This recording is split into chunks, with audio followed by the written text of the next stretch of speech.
तो दोस्तों आज मैं आप सब के लिए रीजनिंग की टू डू लिस्ट लेकर आया हूँ एसबीआई जूनियर एसोसिएट एग्ज़ाम के लिए। हमें ये सारे टॉपिक्स प्रैक्टिस करने हैं डेली एग्ज़ाम के लिए, जिससे हमारा स्पीड बढ़ सके रीजनिंग में और हम 30+ आराम से स्कोर कर पाएँ। और ट्रस्ट में अगर आप डेली ये प्रैक्टिस करेंगे तो पॉसिबल है कि आप 35 नंबर भी लेकर आ सकते हैं एग्ज़ाम में। ठीक है। सो बेसिकली एग्ज़ाम में ये 9 टॉपिक्स ही हैं जिनसे क्वेश्चंस आते हैं। वेरिएशन हो सकते हैं, किसी टॉपिक से ज़्यादा है, किसी टॉपिक से कम है। तो ठीक है, तो हमें इन सारे टॉपिक्स को प्रैक्टिस करने हैं। पहला मैंने रखा है सीटिंग अरेंजमेंट को, जिसके अभी 3 से 4 क्वेश्चंस करने हैं। ठीक है। एक क्वेश्चन का आइडल टाइम होता है 3 मिनट्स। सीटिंग अरेंजमेंट का एक क्वेश्चन का आइडल टाइम होता है 3 मिनट्स, लेकिन अगर आप इनिशियल फेज में हैं, तैयारी करना है, तो आपको प्रीलिम्स के एक क्वेश्चन के लिए 5 से 6 मिनट भी लग सकता है। लेकिन अगर आप डेली प्रैक्टिस करते हैं तो आप अपने उस स्पीड को कम करके 3 मिनट्स तक ला सकते हैं। बिल्कुल पॉसिबल है, और 2.5 मिनट्स में भी कुछ क्वेश्चन सॉल्व हो जाते हैं एग्जाम में। ठीक है। तो सिटिंग अरेंजमेंट में भी अलग अलग टाइप्स के होते हैं। स्क्वायर वाले sitting arrangement, circle based, parallel sitting arrangement, फिर सिंगल रो वाले होते हैं। तो आप जब ये 3 से 4 क्वेश्चंस करेंगे तो आपके क्वेश्चंस में थोड़े वेरिएशन होने चाहिए डेली के डेली, ताकि आपका सारे टाइप का क्वेश्चंस प्रैक्टिस होते रहे। सेम हमारा पजल्स का होता है, 3 to 4 क्वेश्चंस प्रीलिम्स के काफ़ी इजी होते हैं, तो वो 3 मिनट्स में आराम से सॉल्व हो जाते हैं एक क्वेश्चंस। ठीक है।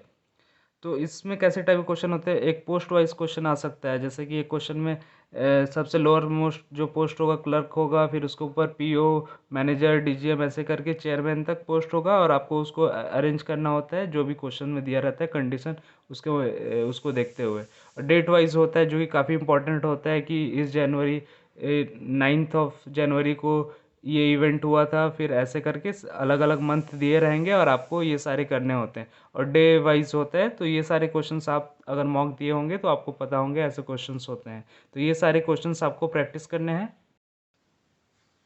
थर्ड टाइप ऑफ क्वेश्चंस है कोडिंग डिकोडिंग के, जो कि 3 क्वेश्चंस आपको डेली प्रैक्टिस करते हैं। जो चाइनीज़ कोडिंग होता है, हमने मॉक्स में देखा होगा, उसको हमें प्रैक्टिस करने, उसमें अच्छे से प्रैक्टिस करना है, ताकि हमारा स्पीड काफ़ी कम हो जाए। और कुछ अच्छे बच्चे तो 1 मिनट में क्वेश्चन सॉल्व कर लेते हैं, तो आपको भी अपना स्पीड इस लेवल तक लाना है, ताकि आप 1 मिनट से लेकर 1.5 मिनट तक को अच्छे से अच्छे क्वेश्चन को सॉल्व कर पाएँ।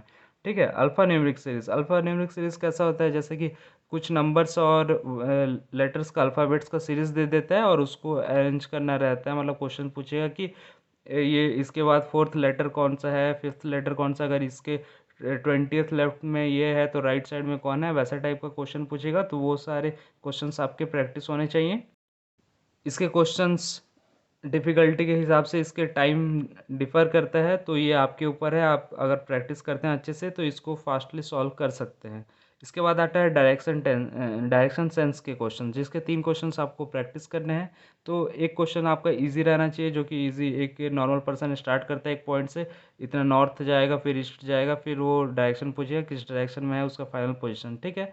और एक क्वेश्चन होता है कि 2 पर्सन स्टार्ट करते हैं, एक पर्सन एक पॉइंट से स्टार्ट करता है और दूसरा पर्सन दूसरे पॉइंट से स्टार्ट करता है, उनको मूव करवाता है, फिर उनके बीच में डायरेक्शन का रिलेशन पूछता है। ठीक है। तो वो सारे क्वेश्चंस भी आपको प्रैक्टिस करते हैं। ये डिफिकल्ट लेवल में आ जाता है, जो सेकंड टाइप वाला मैंने बताया। ठीक है। ठीक है। फिर क्वेश्चन आता है हमारा ब्लड रिलेशन का, जो कि होता है कि रिलेशन वाइज जो होता है कि ये इसकी डॉटर है, इसके फादर है, आपको कंफ्यूज करने की कोशिश करेगा। आपको प्रैक्टिस करना है और इसको सॉल्व करना है। ठीक है। फिर अगला आता है हमारा सिलोगिज्म का क्वेश्चन, जो कि 10 क्वेश्चन हमें प्रैक्टिस करने हैं, जिसमें आपका कॉन्सेप्ट क्लियर होना बहुत ही ज़रूरी है। अगर आपका कॉन्सेप्ट क्लियर नहीं है सिलॉग्स का, तो आप इसको सॉल्व भी नहीं कर पाएंगे। और इसके क्वेश्चन 3 से 4 क्वेश्चन आते हैं एग्जाम में, तो ये आपको पढ़ कर ही जाना है। ये कॉन्सेप्ट क्लियर करिए। ओनली ए फ्यू क्वेश्चन काफ़ी आते हैं एग्जाम में, सम नॉट के क्वेश्चन आते हैं, तो ये सारे कॉन्सेप्ट आपके क्लियर होने चाहिए, इसके अच्छे से प्रैक्टिस होने चाहिए। हमें कभी कभी लगता है कि हम सही कर रहे हैं, लेकिन कॉन्सेप्ट हमारा क्लियर नहीं होता है, तो हम इसे गलत कर देते हैं। तो इसलिए ये टॉपिक्स आपको क्लियर करके जाने हैं, और इसमें आपको मार्क्स लूज़ नहीं करना है, क्योंकि ये काफ़ी इंपॉर्टेंट टॉपिक है। फिर आता है हमारा इनइक्वालिटीज़, ये भी काफ़ी इजी टॉपिक है, और इसमें आप काफ़ी स्पीड से मार्क्स स्कोर कर सकते हैं। तो इसके भी 10 क्वेश्चन आपको डेली टू डेली प्रैक्टिस करने हैं। फिर मिसलेनियस आते हैं, जो कि हमें अलग से इसके लिए टाइम नहीं देना है, ये हमें मॉक से मिल जाता है। बस हमें जब मॉक में सॉल्व करेंगे, एनालिसिस करेंगे, तब हमें देखना है कि ये कैसे सॉल्व किए जाते हैं। एक बार आपका दिमाग में चले जाएगा ये, तो फिर आप ये सॉल्व कर पाएंगे। कभी आपको मिनी मॉक्स या कहीं से सेक्शनल मॉक्स से अगर क्वेश्चंस मिल जाते हैं तो हमें उसे प्रैक्टिस करने हैं, लेकिन अगर इसके लिए मैं रिकमेंड नहीं करूँगा कि आप एक्स्ट्रा टाइम डिवोट करें।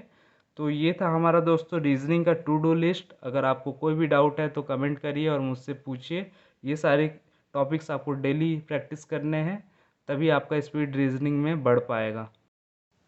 मैंने जब प्रिपरेशन स्टार्ट किया था तो ये सारे टॉपिक्स करने में, जैसे कि सीटिंग अरेंजमेंट है, तो इसके एक क्वेश्चंस करने में मुझे नॉर्मली 5 मिनट्स लगते थे, 5 to 6 मिनट्स लग जाते थे। लेकिन मैंने ये 1 महीने तक लगातार किया। फिर at the end of the month जब एग्ज़ाम के नियर था मैं, तब मैं एक क्वेश्चंस को 3 मिनट्स के अंडर में कर पा रहा था। तो ये होता है डेली प्रैक्टिस करने का नतीजा, जो कि आपको बैंकिंग एग्ज़ाम के लिए बहुत ही ज़रूरी है। तो ये चीज़ आपको फॉलो करने हैं, प्रैक्टिस डेली करना है, तभी आप अच्छे से स्कोर कर पाएंगे एग्ज़ाम में मार्क्स।